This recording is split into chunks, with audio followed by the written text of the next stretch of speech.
কোরআনে আছে নবীজির সামনে প্রত্যেকের আমলনামা খোলা হবে। ওয়াজিনা বিকা আলা হাউলা'i শাহীদা, নবীজিকে আল্লাহ বলছে আপনার সামনে উপস্থিত রাইখা আমি দেখাবো।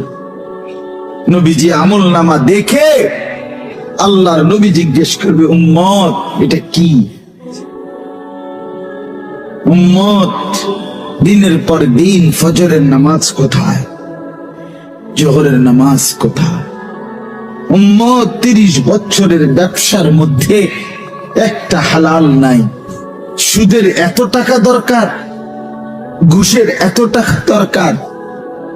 উম্মত যৌবনের পুরাটা সময় মোবাইল দেখে, ছবি দেখে, নাচ গান দেখে, উলঙ্গ দৃশ্য দেখে নষ্ট করে ফেলেছো। আজ আমি কিসের সুপারিশ করবো উম্মত? আমি এটা নিয়ে আমার আল্লাহর সামনে